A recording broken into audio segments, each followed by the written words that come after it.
The monsoon is coming. Mr. Panwala asked Jagu to give Harry an evening off to bring him to the woolly sea face to see the coming storm. He also insisted on buying Harry a coconut and a puff-rice cone. Harry was very pleased. He enjoyed so much that it made him feel like a child again. That evening, the monsoon made life difficult for the denizens of Bombay. Like all the other citizens, Harry stayed indoors and watched the rain being flung upon the city. The streets are gathered, drains are blocked, cars break down. When Harry saw some kids earn some coins from the driver, Harry and two other boys came out from the kitchen, pushing the tuk-tuk. The driver gave them some coins and they were really happy for it. By evening, it was still raining and pouring. Harry was more tired than he had ever been before. Every time Harry went out to buy cigarettes for the customers, his shirt was soaked, and he spent the rest of the day with the wet clothes. He felt sick, and he began to cough so badly, and his chest started to hurt. Mr. Panwala also sick, and his shop remains closed. One night when Jagu was locked in the kitchen, he stopped to look at Harry, who would not lie down but sat on the floor, hugging his knees and coughing in lap. He said to Harry that he must be ill. Then Jagu invited him home. When Harry arrived there, he was stunned what he had seen. He wondered. Jagu was an owner of the restaurant on a busy street and had plenty of customers, but he lived in a slum. In the house, Jagu growled at his wife to get him and the boys food, because the boy was ill and he's going to take the boy to the dispensary for the medicine tomorrow. Jagu's wife thrust the plate at them and began to complain that the food was not even enough for their child. Jagu was fed up with her and left to go get a drink at the toy shop, leaving Harry with her. Jagu's wife began to mumble that men can go out and get drunk, but women can do nothing but lie down and sleep. Harry decided to tell her his secret that he has never told anybody before, that his father drank every night too. Jagu's wife began to ask if Harry's father beats his mom. Harry nodded his head instead of speaking it. In the morning, Harry followed Jagu along the path to the dispensary on the other side of the muddy hill. Harry told Jagu that he will go back to the shop because there is no room for him here. Jagu agreed and realized that he made a mistake in bringing Harry home. While Harry waiting, he saw Jagu's wife come up with a baby in her arms. Harry asked her if he can help holding the baby, but she insisted not to let him help. At the eating house, Harry stayed all through the monsoon, and Mr. Panwala did not return. One day, Harry encountered Hirala, who was a watchman at Seabird apartment. He cheerfully told him that the Silva family is back last week. Harry had forgotten all about them, and he began to have a feverish thought about their lifestyle. Could he be a part of it? Another massive storm broke out in Bombay, and there was chaos in the streets. There are only few customers in the restaurant, so the boy got to listen to the radio, whose lorry driver brought with him on the table. All of a sudden, the voice of the announcer broke in with the news. The news was all about the storm, and said, 10 fishing boats from Alaba are reported lost in the storm. Search parties will be sent as soon as the storm dies down. When Harry heard that, he began to cry and worry. Back in Thor, surprisingly, Lila's father had given up drinking. She came once a week, bringing him some money that she had earned from the Mount Repo's visitor. During monsoon season, the fishermen can no longer afford to stay indoors, and they decided to get ready to the sea. Bijou saw them on the sea, shouted at them that their boats are too weak to handle this kind of weather. But they didn't listen to him and started to laugh. Laila watched them on the sea and started to feel sick. It has been nearly 4 days, and the fishermen still haven't come. A search party set out, and Bijou insisted on going and leading it. 3 boats were broken, 3 men died, the other was rescued. Bijou was boasting and bragging how his new boat helped, especially to the factory men. Laila saw all this and felt sorry for the fishermen and their wives. In the hut, Laila, Bella, and Kamal expressed their gratitude for the Mount Repo's visitor, who was not driven away by the monsoon and who could pay them so they could eat. However, they missed their parents and Harry. Laila thought Harry may return when the monsoon is over during Diwali.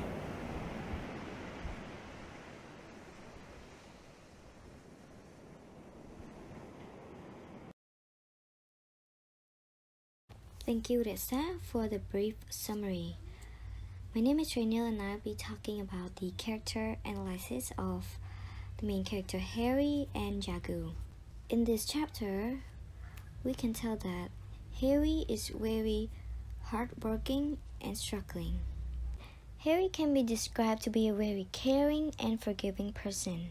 As we all know, in the middle of the chapter, when he goes to Jagu's house, Jagu's wife shows disrespect when he comes to her house. Harry still cares and even asks her about how Jagu was when he left. Even the next day he went to the dispensary, he still cared for her. He still wants to offer her help by holding her baby and let her stand in the first in the line. Now let's move on to talk about another important character, which is Jagu. Jagu can describe to be a very kind and human-like person. In the story, Jagu can be seen to be a very rich person because he owns a restaurant with a lot of customers. But actually, he still lives in slum.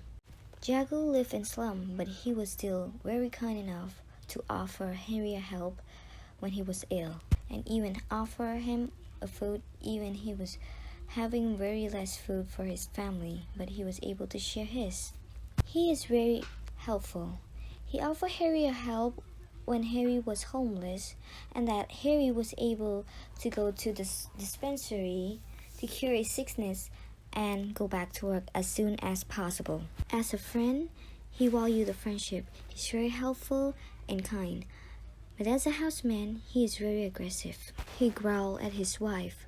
When his wife got mad because he brought Harry to the house, they come to an argument, and even he's mad. Jagu's wife also told Harry that Jagu is always drunk, and all she can do is lie down and sleep without able to say any word.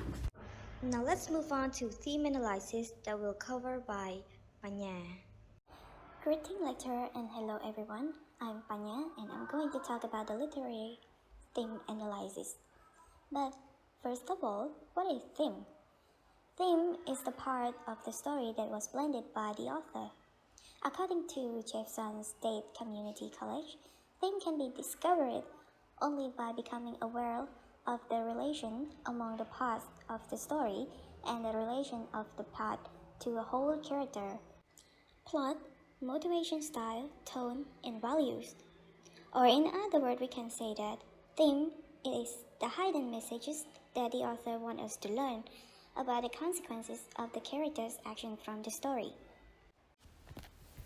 And if we talk about the literary theme analysis, we can see that there are many types of theme that has appeared in this chapter. First, concerned.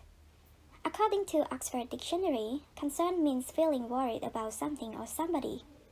As you may have heard from the story summary that was mentioned at the beginning of the video that Mr. Jagu was quite worried about Harry. when he saw Harry, who's supposed to be asleep but sat on the floor coughing hard and hugging his knees. He said to Harry that he must be ill. He invited Harry home without a second thought and offered him meal and medicine for his illness. On the other part of the story, it also showed that Harry was so worried when he heard the news from the radio said there was at least 10 boats went missing during the storm from his village. What's more, Harry was not only worried about the safety of the villagers, but he was so concerned that he cried while he was on the lorry. Second, hear people out. Hear people out here refer to a wisdom phrase that used to remind people not to judge or make any assumption before knowing the whole story. They should at least spend some time on what the other people try to tell them, learn about their purposes and their perspectives. For example, in this chapter, there is the scene where Biju warned all the fishermen who were trying to get into the sea during the storm. However, they did not listen to what Biju had said, but mocked his frightened behavior instead. And moreover, they did not even try to consider the real situation at all.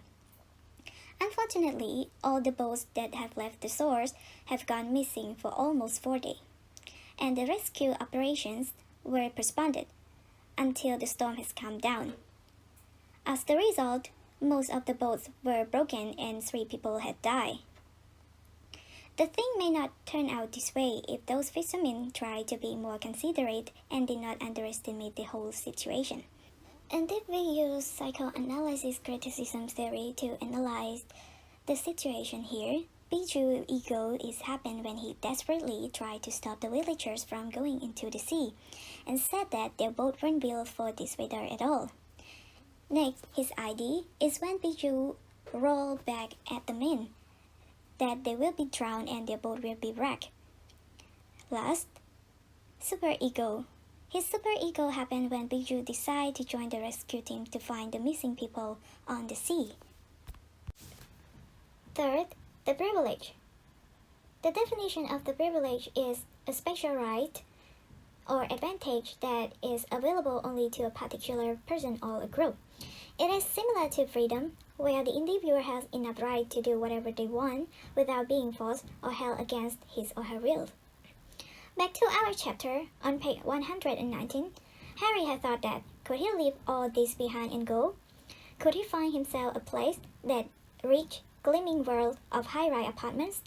Take part in that fairy tale world of servants, cars, and holidays, money, and freedom? We all know about the condition of Harry's family, how hard they are to overcome every struggle that they met, since he lived with an alcoholic father, illness mother, and 3 other siblings. However, the situation forced him to become an adult earlier than his actual age, the same as his sister, who is only 13 years old. They both crave to be free from the family sadness, father death, and all anxiety, and to live the life that they wish for. In point of fact, he knows that he needs to be sacrificed and to become rich. It is one of the reasons why that he chose to run away from his home, because he knows the freedom that he desires for is not something that could be obtained easily. The thought made him hesitate and flooded in his mind that he could not sleep for the whole night. 4. Gender inequality. The definition of gender inequality is the discrimination on the basis of sex or gender causing one of the sex or gender to be routinely privileged or prioritized over another. As the story develops, step by step, the characters start to show that there is a gap between men and women. They don't value on housework and show us that housework is what belongs with women. Women has no right to do anything rather than just staying at home, making food, and look after their children, while men have a role as a breadwinner. They have to go out and find money to support the family. Last but not least, they also can go out to drink and do gambling as well. In the story, no matter how poor the family is, the gender inequality will eventually appear everywhere. As you can see from the beginning of the story, from the first chapter, Until now, the author has stated that in order to support the family, Harry has to go out, and he also has the role as the breadwinner. He is responsible for a job with physical strength and find the money. While Lila, on the other hand, was just a caregiver. She has to look after everything inside the house and manage the family. The other example is from Jagu's wife. It is what she's complained at the time when Mr. Jagu left the house to Toddy shop for a drink on page 117. What she stated was, "What is there to do but to lie down and sleep, or die? Men can go out to the Toddy shop and drink and forget, but we can do nothing, so we must lie down and sleep." Or we can move on to another example, is on page 122, where the fishermen were clearly looked down and or disrespected women's work. With the fishermen idle, unable to go to the sea in such a storm, there was no fish to be had. Even the men sat plaiting ropes and touching palm leaves. Occupation like this is usually left for the women. From this point, we can imply that this job are supposed to be only the job for the women, and the job between a male and female would never be the same. Follow the typical stereotype thinking, men will always lead the women, and no matter how many household jobs they have, they are still weak compared to men. In reflection, we will reflect on our production throughout this project, what we have faced, and issues we faced was moving from one to another place in order to shoot each clip. Especially time was short for us. Some members were not available during shooting, but we was able to make it. And also we don't live in that society, so it is very difficult to find things such as clothes, households, eggs. We don't have much budget for buy something which relate to our shooting. Last but not least, before we end this, we still have vocabulary game to do to help you learn more from the book. To do it, please open your phone or any devices you have, and you can find the link in the group. Please note, you'll have 15 minutes to complete it.